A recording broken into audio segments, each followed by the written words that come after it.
Maintenance कौन कौन claim कर सकता है? सेक्शन 144 कहता है वाइफ कर सकती है, पेरेंट्स, कोई माइनर चाइल्ड लेजिटिमेट हो या लेजिटिमेट मैरिड हो या ना हो, और मेजर चाइल्ड भी कर सकता है लेकिन मैरिड डॉटर ना हो।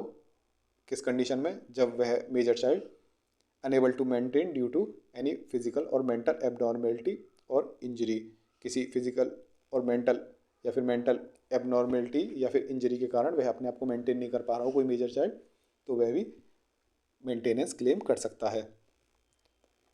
वाइफ का मेंटेनेंस हस्बैंड द्वारा, सेक्शन 144 कहता है कि किन किन सर्कमस्टेंसेज में हस्बैंड लायबल है उसको मेंटेन करने के लिए, वाइफ को मेंटेन करने के लिए। पहला है सफिशिएंट मीन्स, उस हस्बैंड के पास सफिशिएंट मीन्स होनी चाहिए। यहाँ पर मीन्स केवल ज़मीन, इनकम, प्रॉपर्टी तक सीमित नहीं है। यदि वह व्यक्ति कैपेबल है अर्न करने के लिए, कमाने के लिए, वह कमा सकता है, इतनी कैपेबिलिटी है उसके अंदर, तो वह लायबल है मेंटेन करने के लिए, वो सफिशिएंट मीन्स माना जाएगा। दूसरा, नेगलेक्ट और रिफ्यूजल टू मेंटेन, हस्बैंड के ऊपर ड्यूटी होती है कि वह अपनी वाइफ को मेंटेन करे। यदि वह ऐसा नहीं करता, फेलियर और omission to perform such duty, यदि ऐसा करने में फेल हो जाता है या फिर ओमिट करता है बिना किसी उचित कारण के, तो वाइफ एंटाइटल्ड है सेक्शन 144 के अंतर्गत मेंटेनेंस क्लेम करने के लिए। तीसरी कंडीशन क्या है? Wife unable to maintain herself, wife जो है अपने आप को मेंटेन करने में असमर्थ हो। Absence of source of maintenance, उसके पास मेंटेन करने का कोई सोर्स ना हो। Expression unable to maintain herself does not mean that wife must be absolute destitute, कि ऐसा नहीं कि अनेबल टू मेंटेन हरसेल्फ में वही आना चाहिए कि वाइफ के पास बिल्कुल ही कुछ नहीं है तभी ऐसा माना जाएगा, ऐसा नहीं है। तो तीन कंडीशन है, हस्बैंड के पास सफिशिएंट मीन्स होनी चाहिए, नेगलेक्ट और रिफ्यूज़ कर रहा हो, और वाइफ अपने आप को मेंटेन करने में असमर्थ हो। तो ऐसी कंडीशन में हस्बैंड लायबल है वाइफ को मेंटेन करने के लिए। यदि कोई हस्बैंड मेंटेनेंस पे करने में फेल करता है, ऐसा मेंटेनेंस नहीं दे रहा वो, तो ऐसी कंडीशन में क्या होगा?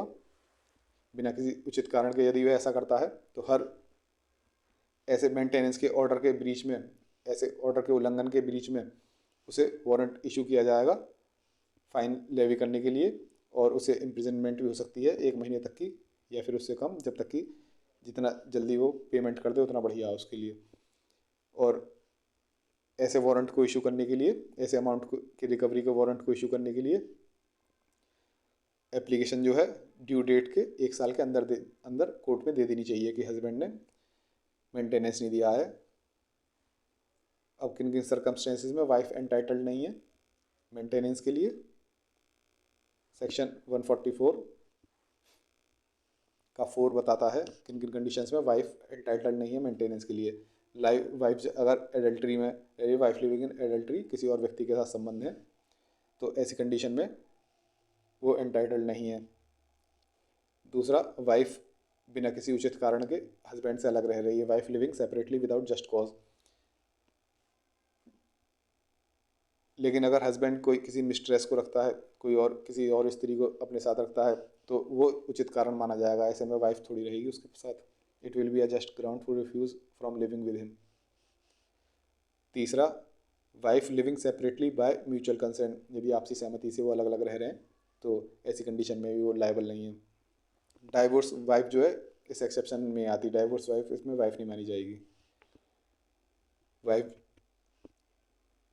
जिसने क्या कहते हैं म्यूचुअल कंसेंट से डाइवोर्स ले लिया है, उसे मेंटेनेंस डिनाई नहीं किया जाएगा, उसे मेंटेनेंस मिलेगा। तो तीन कंडीशन क्या है जहाँ पर वाइफ एंटाइटल्ड नहीं है उसको नहीं मिलेगा मेंटेनेंस। एक तो एडल्ट्री, किसी और के साथ संबंध हो। दूसरा, वह बिना किसी उचित कारण के अलग रह रही हो। तीसरा, म्यूचुअल कंसेंट से अलग रह रही हो। इन तीन कंडीशंस में मेंटेनेंस नहीं मिलेगा। मेंटेनेंस अगर ऑर्डर हो चुका है तो उसका कैंसिलेशन किन किन कंडीशंस में होता है, ये सेक्शन 125 के 5 में दिया गया है। एक तो जो तीन कंडीशंस है जिनमें मेंटेनेंस के लिए एंटाइटल नहीं थी, तो एक तो वो है यदि उसे मेंटेनेंस मिल रहा है लेकिन बाद में पता लगता है कोई प्रूव करने पे कि वह एडल्ट्री में है, किसी और के साथ उसके साथ संबंध है, तो उसका मेंटेनेंस कैंसिल कर दिया जाएगा। दूसरा कि वह बिना किसी उचित कारण के अपने पति के साथ रहने से मना करती है। तीसरा, म्यूचुअल कंसेंट से अलग रहती है तो ऐसी कंडीशन में मजिस्ट्रेट जो मेंटेनेंस मिल रहा है उसके ऑर्डर को कैंसिल कर देगा। उसके बाद अलावा इन तीनों के अलावा भी और कंडीशंस हैं, जैसे कोई डाइवोर्स वाइफ है जिसको मेंटेनेंस मिल रहा था, उसकी शादी हो जाती है दोबारा, रीमैरिज। दूसरा, किसी पर्सनल लॉ या फिर किसी कस्टमरी लॉ के अंतर्गत पैसा दे दिया गया है तो फिर मेंटेनेंस नहीं देना। If the divorce wife has received the whole sum payable to her on such divorce under personal और कस्टमरी लॉ, किसी पर्सनल और कस्टमरी लॉ में डाइवोर्स होने पर कुछ सम अगर यदि देना होता है, यदि हस्बैंड ने वह सम दे दिया है तो फिर मेंटेनेंस नहीं देना। उसके बाद है वेवर, खुद ही छोड़ दिया। वाइफ जो है वॉलंटरीली खुद अपनी मर्जी से वेव कर देती है अपने राइट टू क्लेम मेंटेनेंस लेने के अधिकार को, क्लेम को वह खुद ही छोड़ देती है कि मुझे नहीं चाहिए। उसके बाद नेक्स्ट है सिविल कोर्ट के ऑर्डर पर भी कैंसिल किया जा सकता है। अगर मजिस्ट्रेट को लगे कि किसी सिविल कोर्ट का ऐसा ऑर्डर है, डिसीजन आया है, लगे नहीं, अगर यदि किसी सिविल कोर्ट का डिसीजन है तो फिर क्या कहते हैं, वह मेंटेनेंस का ऑर्डर कैंसिल कर दिया जाएगा। तो ये सारी कंडीशन थी। तीन तो पहली वाली थी जिनमें टाइम टाइटल नहीं थी, एडल्ट्री, बिना सफिशिएंट कारण के साथ नहीं रहना, म्यूचुअल कंसेंट से साथ नहीं रहना, उसके साथ साथ ये कंडीशंस और आ गई हैं कैंसिलेशन में। दोबारा शादी कर लेना, पर्सनल लॉ में पैसा पहले ही मिल गया है, खुद ही छोड़ दिया है, वेवर, सिविल कोर्ट का ऑर्डर। पेरेंट्स किन किन कंडीशंस में मेंटेनेंस लेने के अधिकारी हैं सेक्शन 144 में। जो कंडीशंस वाइफ के लिए थी वही सेम है। उस व्यक्ति के पास सफिशिएंट मीन्स हो, उचित साधन हो, संसाधन हो अपने पेरेंट्स को मेंटेन करने के लिए। दूसरा, वह रिफ्यूज़ या फिर नेगलेक्ट कर रहा हो मेंटेन करने के लिए। तीसरा, पेरेंट्स जो हैं अनेबल टू मेंटेन, खुद को मेंटेन करने में असमर्थ हों। तो ये हो गया मेंटेनेंस पेरेंट्स भी। रिवीजन देख लेते हैं एक बार। मेंटेनेंस वाइफ का किन कंडीशंस में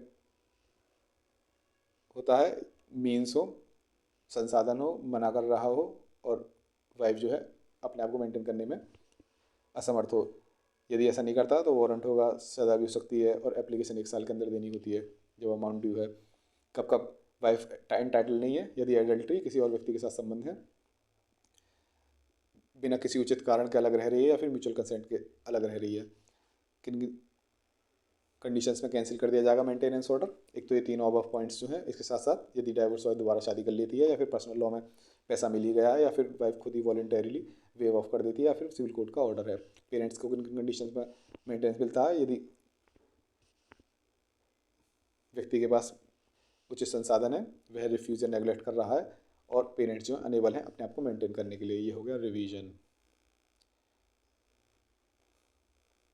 नोट्स पता है आपको कहाँ मिलेंगे, रिवीजन के लिए आप यहाँ पर ले सकते हैं www.desillb.com।